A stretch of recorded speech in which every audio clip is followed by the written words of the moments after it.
간증을 하는 김진규라는 화가가 있습니다.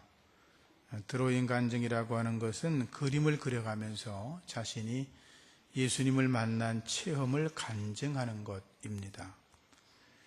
그 김진규라고 하는 작가는 화가들이 그림을 그려놓은 그 그림을 우리 일반 사람들이 감상하면서 좋다 이렇게 생각하는 것도 좋지만 그분은 작가의 입장에서 볼 때 그림을 그리는 과정이 더 중요하다라고 생각을 해서 그림 그리는 과정을 예술로 승화시킨 세계 최초의 드로잉 화법을 창조한 사람입니다.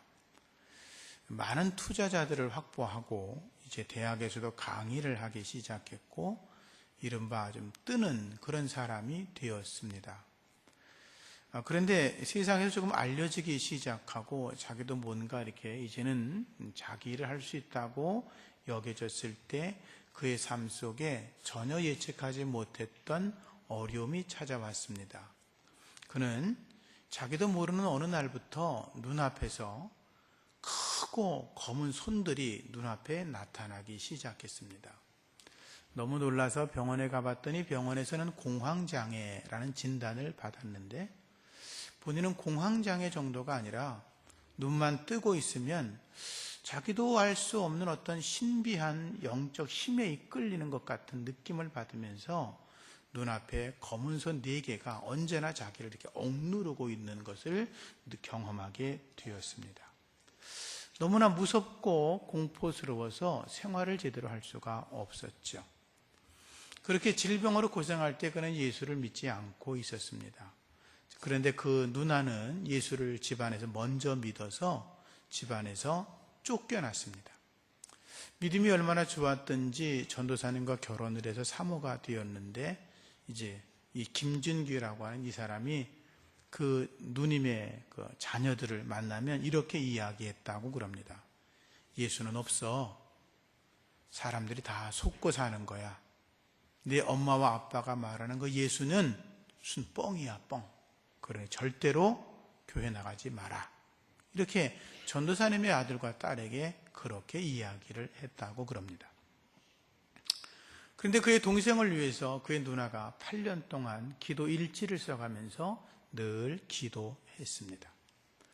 그런 가운데 그 김진규라고 하는 화가, 그 사람은 검은 손이 나타나서 자기를 날마다 괴롭히고 공포 속에 몰아넣으니까 숨이 답답해지고 호흡을 할 수 없는 지경까지 이르게 되었고, 그의 간증 그대로 말씀을 드리면 자기는 죽음을 경험했다고 그렇게 이야기를 했습니다. 자기가 죽었다는 겁니다. 그래서 병원까지 실려갔고 병원에서 의사들이 자기를 살려내려고 여러 가지 시술을 했겠죠. 그런데 그 자기가 죽어서 병원에 실려갔을 때는 자기의 영혼이 몸 밖으로 나와서 땅속으로 막 빨려 들어가는 그런 모습을 경험하게 되었는데, 자기의 영혼이 땅속으로 들어갔을 때는 너무나 깜깜한 어둠 속에 들어가서 공포와 불안이 가득했고, 또 자기 영혼이 땅에서 빠져나와 있을 때는 아무런 희망도 없는 자기의 모습을 보게 되면서 너무나 두렵고 공포감에 휩싸였다는 이야기를 했습니다. 그러다 그는 살아났습니다. 그의 말에 의하면 의사들이 잠시 심장의 박동이 멈추었었다 이렇게 이야기를 했다고 하죠. 이런 엄청난 일이 있은 뒤에 그는 이제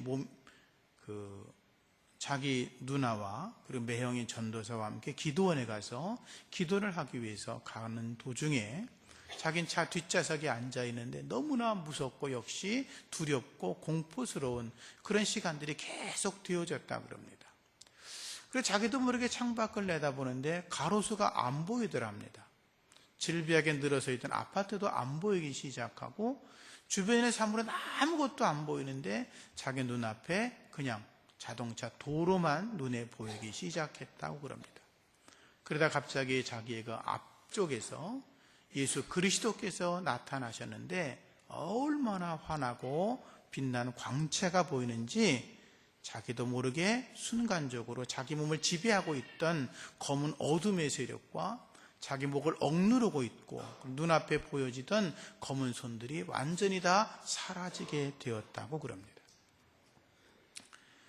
흑암의 세력이 사라지면서 그는 순간적으로 병마에서 놓여 자유함을 얻게 되었습니다.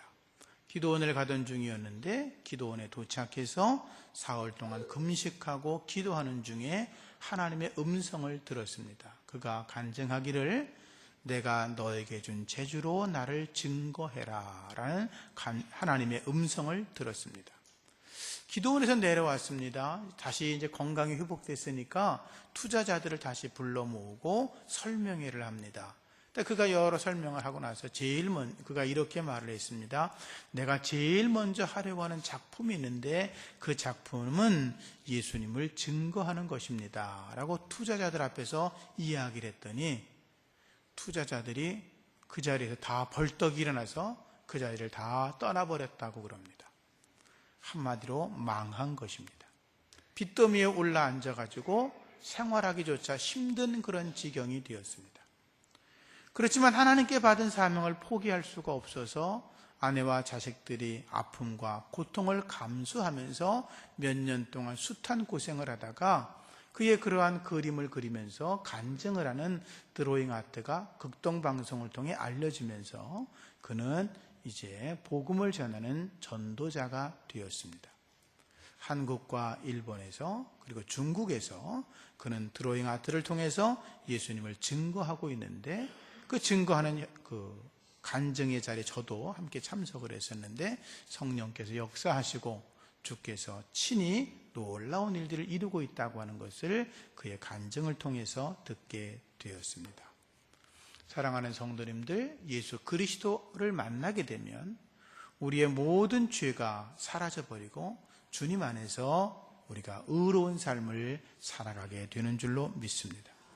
예수 그리스도 그분을 만나면 죽음의 자리를 떠나 생명의 길로 나아가게 되고 예수 그리스도 그분을 만나게 되면 아무런 의미가 없는 삶 속에서 참된 의미와 가치를 발견하는 거룩한 길로 나아가게 될 줄로 믿습니다. 찰스 핀이라고 하는 목사님이 이렇게 말했습니다. 죄인들이 회개하지 않는 것은 죄다. 그런데 죄를 용서받고 예수를 믿는 그리스도인들이 성령 충만을 받지 않는 것은 죄라고 이야기를 했습니다. 예수를 믿는 사람들은 하나님께로부터 더 많은 빚을 받았고 하나님께 더 많은 은혜를 받았기 때문에 예수를 믿는 사람들이 믿음의 단계에 머물러 있는 것이 아니라 성령 충만함을 얻고 살아가야 그들이 진정한 그리스도인이라고 이야기를 하고 있는 거죠. 그래서 그는 예수 믿는 그리스도인들이 성령 충만하지 않은 것은 죄라고 이야기를 하고 있는 것입니다. 성령 충만하시기를 예수 이름으로 축복합니다. R.A. 토레이 목사님은 날마다 성령 충만을 간구하면서 이렇게 기도했다 그럽니다. 하나님, 제가 성령 충만하다고 느끼지 못할 때 함부로 말하지 않게 하여 주시옵소서. 성령 충만하지 않을 때 말을 하게 되면 실언하기 쉽고 사람들에게 상처를 주기 쉽기 때문입니다. 하나님, 제가 성령 충만하지 않을 때 인생에 있어서 중요한 결정을 내리지 않게 하여 주옵소서. 성령 충만하지 않으면 저의 결정이 잘못될 가능성이 있기 때문입니다 라고 기도했다고 합니다. 저도 기도할 때 하나님 앞에 그렇게 기도합니다. 하나님, 저를 성령으로 충만하게 하여 주시옵소서. 성령 충만함으로 주의 뜻을 분별하게 하시고 성령 충만한 상태에서 주님의 일을 할 수 있도록 도와주시옵소서. 성령 충만함으로 하나님께 영광이 되는 능력 있는 목회를 하게 하여 주시옵소서. 바라기는 저뿐만 아니라 모든 성도들이 성령의 충만함을 힘입으셔서 하나님의 거룩한 뜻을 분별하시고 능력으로 주님의 일을 감당해 나아가실 수 있기를 주의 이름으로 축복합니다. 성령의 능력을 받지 않고서 하나님의 일을 한다? 죄송하지만 있을 수 없습니다. 성령 충만하지 않고 목회를 한다?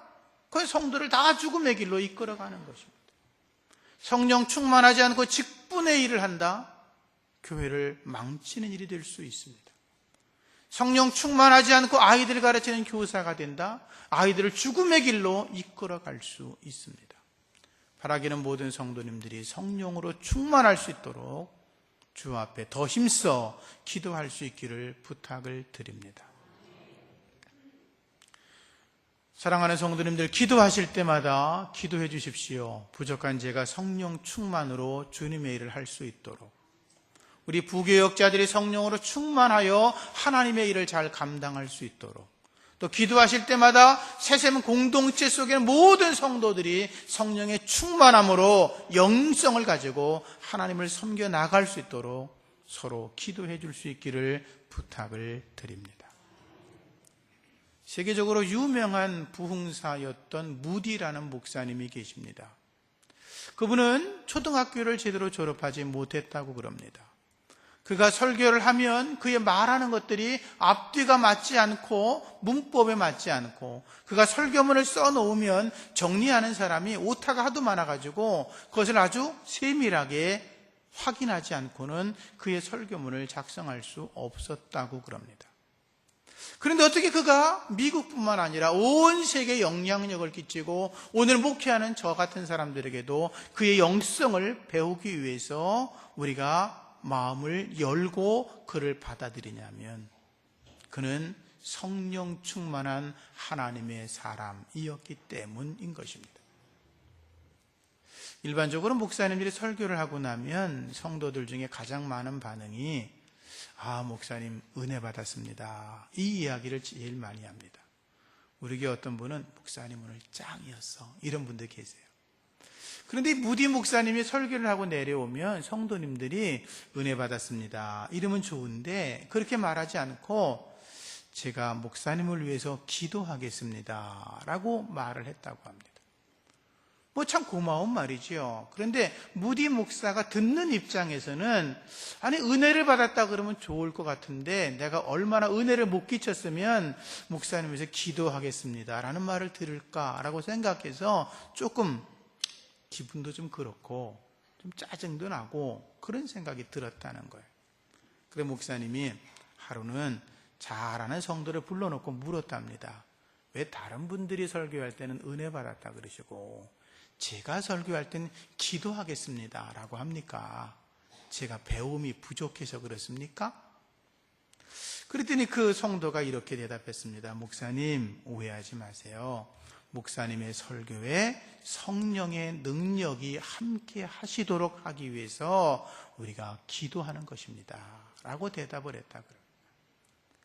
무디 목사님은 망치로 금방 맞은 것 같은 느낌을 받았습니다. 그래서 그 무디 목사님이 그날부터 하나님 앞에 성령의 능력을 구했다고 그럽니다. 그날부터 기도합니다. 하나님, 내게도 성령의 불을 내려 주시옵소서. 성령의 능력을 충만하게 체험하게 하여 주시옵소서. 오랫동안 길을 걸어가면서도 기도하고, 교회 들어가도 기도하고, 기도실에서는 물론이고 잠을 자기 전에도 하나님 앞에 성령의 충만함을 달라고 간절하게 기도했다 그럽니다. 그러다 어느 날 길을 걸어가는데 갑자기 기도하고 싶은 충동이 막 올라오더라는 거예요. 좀 절제하고 싶은데 그게 안 되더라는 거예요. 그래서 자기가 있는 그 자리에서 가장 가까운 친구 집을 찾아가서 문을 막 두드리고, 자기가 지금 심령에 기도하고 싶은 마음이 너무 간절한데 방을 좀 하나 빌려달라고 이야기를 하고 나서는 그 빈 방에 들어가서 하나님 앞에 무릎을 꿇고 기도하기 시작했습니다. 기도하고 있는데 하늘문이 열려지고, 그리고 성령의 능력이 그에게 임하기 시작하는데 성령의 불이 뜨겁게 강력하게 임하기 시작했습니다. 무디 목사님이 그 성령의 불의 느낌이 얼마나 강력했던지 이렇게 기도했다고 기록되어 있습니다. 하나님, 성령의 불이 너무나 뜨거워서 견딜 수 없사오니 그만 내려 주시옵소서. 그 후로 무디 목사님은 성령의 능력을 힘입어서 가는 곳마다 하나님의 불을 전하는 능력의 사자가 될 수가 있었습니다. 성령 충만을 위해서 제가 계속 설교하고 있습니다. 성령 충만을 얻으려면 철저하게 회개해야 합니다. 성령 충만을 받으려면 죄로부터 떠나야 됩니다. 성령 충만 받으려면 성령을 소멸하면 안 됩니다. 성령 충만 받으려면 주의 말씀에 순종해야 하는 것입니다. 오늘은 성령 충만을 위해서 하나님 앞에 간절하게 기도해야 된다는 말씀을 나누려고 합니다. 신약 성경에 성령이라고 하는 단어가 147번 나온다 그럽니다. 이것은 신약 성경이 성령을 매우 강조하고 있고, 아니 강조하는 것이 아니라 신약 성경은 성령에 의해서 쓰여진 것이고, 그리고 성령의 역사에 대해서 강력하게 우리에게 말씀을 전하고 있는 것입니다. 신약 성경 어디를 펼쳐봐도 성령에 관한 말씀이 가득 담겨 있다고 하는 것은 우리들이 성령의 능력을 받지 않고서는 하나님의 말씀도 이해하거나 해석할 수 없다는 것입니다. 성령의 충만함으로 주님의 일을 감당할 수 있기를 축복합니다. 너무나 감사한 것은 성령 충만은 구하는 자에게 주신다는 것입니다. 예수님 말씀하셨습니다. 구하라 주실 것이요, 찾으라 찾을 것이요, 문을 두드려라 그러면 열릴 것이다 라고 말씀하십니다. 이어서 말씀하시기를 너희 중에 누가 아비된 자가 아들이 생선을 주세요 라고 하면 생선 대신에 뱀을 줄 사람이 어디 있겠냐. 아버지에게 알을 주세요, 달걀 주세요 라고 부탁을 했는데 어느 아비가 그 아이에게 전갈을 대신 주겠느냐. 아들이 부모에게 제가 떡을 먹고 싶어요 라고 했는데 돌멩이를 줄 자가 누가 있겠냐. 하물며 하늘에 계신 너희 아버지, 악한 자들도 좋은 것을 주시는데 하늘에 계신 선하고 아름다운 그 하나님께서 너희가 기도하기만 하면 더 좋은 것 성령을 주시지 않겠느냐 라고 말씀하셨습니다. 기도하면 하나님께서 성령을 선물로 주신다. 이게 주님의 말씀이에요. 기도하십시오. 성령을 충만하게 경험하시기를 축원합니다. 교회 오랫동안 다닌 거 중요하지만 더 중요한 거 성령의 충만으로 살아가는 거. 목사가 되고 장로가 되고 직분을 받는 거 중요한 일이지만 더 중요한 것은 성령을 충만하게 받는 것. 하나님께서 간구하는 자에게 가장 귀한 선물 성령을 주신다고 말씀하셨어요. 그래서 하나님의 사람들은 성령 충만을 위해서 강력하게 끈질기게 힘을 다해서 기도해야 되는 것입니다. 로이드 존스 목사는 그래서 성령 충만을 위해서는 사모함이 있어야 된다. 갈망하는 게 있어야 된다. 열망하는 열정이 있어야 된다고 우리에게 가르쳤습니다. 예수님께서 명절 끝날 예루살렘 성전에 몰려든 사람들에게 이렇게 외쳐서 말씀하셨습니다. 누구든지 목마르거든 내게로 와서 마셔라. 나를 믿는 자는 그 배에서 생수의 강이 흘러나리라 라고 말씀하셨습니다. 목이 마르면 내게로 와서 마셔라. 예수님께서 우리가 이렇게 컵에 담아서 마시는 이 물을 주시려고 내게로 와서 마시라 그런 거 아니에요. 예수님이 주전자를 들고 계시다가 목마르니 그럼 내가 물 줄게 따라 마셔 이렇게 말씀하신 게 아니에요. 주님의 말씀은 너희가 영적인 갈급함이 있으면 내게로 와라. 내가 너희들에게 성령을 선물로 주겠다고 말씀하신 거예요. 성령 충만을 위해서 목마름이 있어야 된다는 거예요. 하나님의 성령의 은혜를 받기 위해서 하나님 앞에 열망하고 매달리고 간절히 구하고 타는 목마름이 있어야 된다는 거예요. 사심이 목이 마를 때 시냇물을 찾아 나서는 것처럼 하나님의 거룩한 백성들은 세상의 물을 찾는 게 아니라 세상의 부귀영화를 찾는 것보다 그보다 더 앞서서 하나님 앞에 성령의 충만함을 부지런히 구해야 된다고 주님은 우리에게 말씀하고 있는 것입니다. 두 번째로 성도는 성령의 지배를 받고 충만하기 위해서 예수님을 믿어야 한다는 거예요. 예수님 그러셨잖아요. 나를 믿는 자는 성경의 이름과 같이 그 배에서 생수의 강이 흘러나리라. 예수를 믿는 믿음이 있지요. 그 위에 믿음이 있어요. 믿음 위에 믿음을 더한다고 말하는 것인데, 그 믿음 위에 믿음, 성령의 충만을 믿음으로 받는 거룩한 여러분 되시기를 예수 이름으로 축원합니다. 너무나 고마운 것은 성령을 돈을 주고 사는 게 아니라고 하는 것입니다. 만약에 하나님의 성령을 돈을 주고 사는 것이라고 한다면 이 가운데 어느 누구도 성령을 돈 주고 살 만한 사람은 없을 겁니다. 아마 대단한 거부들이나 한두 사람 있을까 말까 하겠지요. 사도행전 8장 말씀을 읽다 보면 베드로가 성령의 충만함을 받아서 복음을 전하고 병든 자를 고치고 귀신을 쫓아내고 하나님의 능력을 행합니다.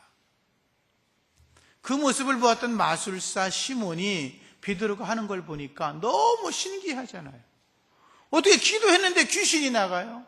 어떻게 기도했는데 병든 자가 일어나요? 너무너무 놀라우니까 그가 이렇게 말합니다. 이런 권능을 내게도 주십시오.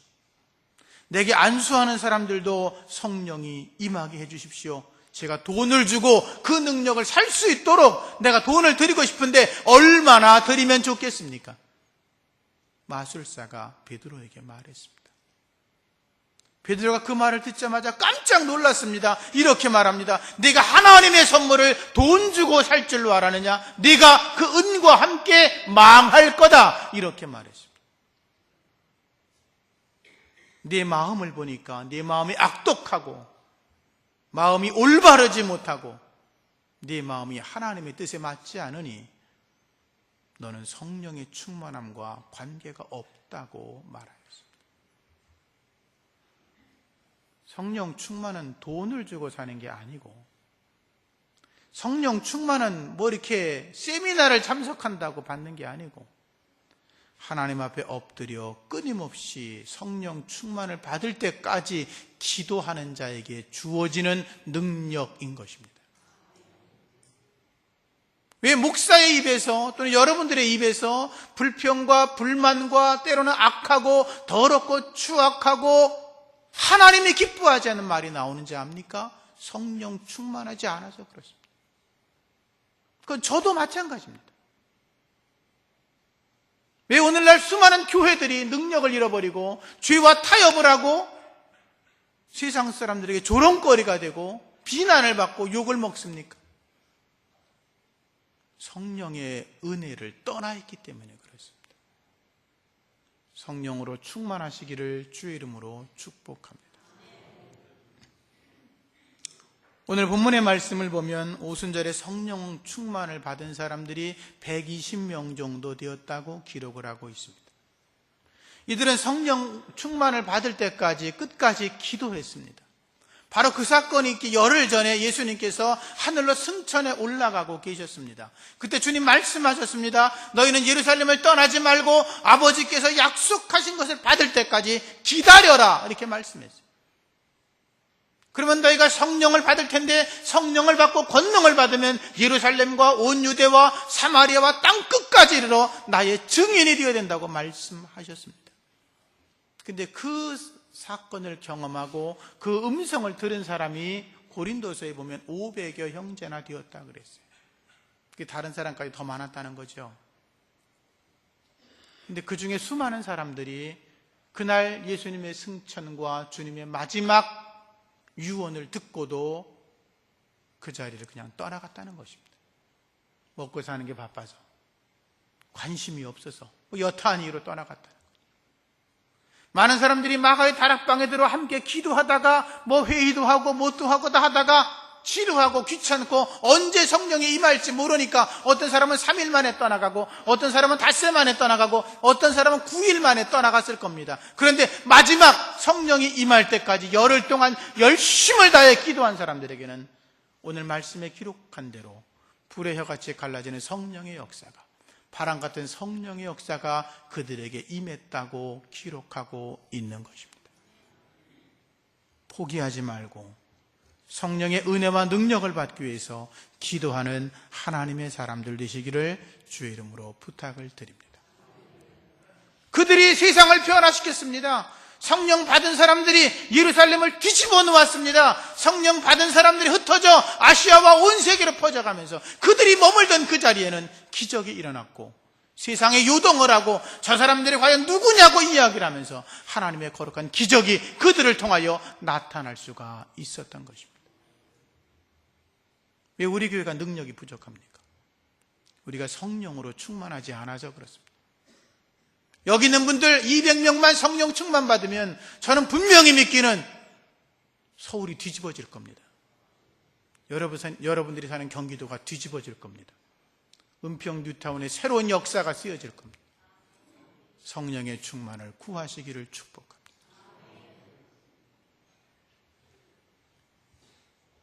성령을 받기 위해서 인내함으로 기도해야 합니다.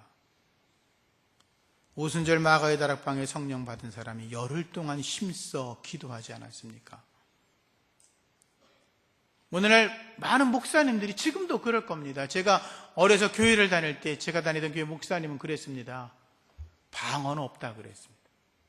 귀신 없다 그랬습니다. 없는 줄 알았습니다. 대학원을 다니는데 교수들이 가르칩니다. 성경에 나타난 기사와 이적 사건들은 그 당시에나 있었지 지금은 없다고 가르쳤습니다. 그런 줄 알았습니다. 목회해보니까 아니더라고요. 목회해보니까 성경에 나타난 사건이 그대로 다 나타나는 거예요. 성령 받지 않으니까 목회할 수 없겠더라고요. 엎드려 기도했어요.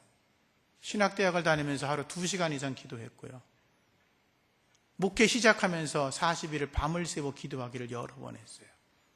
성령께서 임하셨고 그때부터 목회 현장이 달라지기 시작했어요. 누가 해요? 성령님이 하세요. 내가 하는 거 아니고요. 여러분이 하는 거 아니에요. 힘으로 되는 게 아니고 능으로 되는 게 아니라 하나님의 성령으로 되는 줄로 믿습니다. 하나님께서는 역사 속에서 다양한 사람을 사용하십니다. 건강한 사람도 쓰십니다. 요한 웨슬레 같은 목사님은 얼마나 건강했든지 새벽 기도가 없을 때인데도 그분은 새벽 4시면 어김없이 일어나서 2시간 이상 말씀 묵상과 기도를 하고, 그리고 영국 전역을 하루도 쉬지 않고 말을 타고 달리면서 복음을 전하는 위대한, 90세까지 지치지 않고 일을 했던 위대한 하나님의 사람이었습니다. 그런데 데이비드 브레이너드라고 하는 목사님은 얼마나 건강이 약하고 몸이 나빴던지 그분은 설교할 힘도 제대로 있지 않아서 설교하고 나면 강단에 내려와서 피를 한 사발씩 토하는 사람이었다. 그런데도 그의 설교를 들으면 사람들이 감동을 느끼고 변화를 느끼고 성령의 은혜를 경험했다고. 하나님은 많이 배운 사람도 사용하십니다. 조나단 에즈워드라고 하는 사람은 믿음의 명문가 중에 하나지요. 그 사람은 19살 때 대학교 교수가 되었습니다. 그의 입에서 나오는 말들은 천사의 말과 같아서 수많은 사람들이 능력과 변화를 얻는 경험을 했습니다. 반대로 D.L. 무디 같은 목사님은 초등학교도 제대로 나오지 못했지만 하나님의 위대한 일을 감당해냈습니다.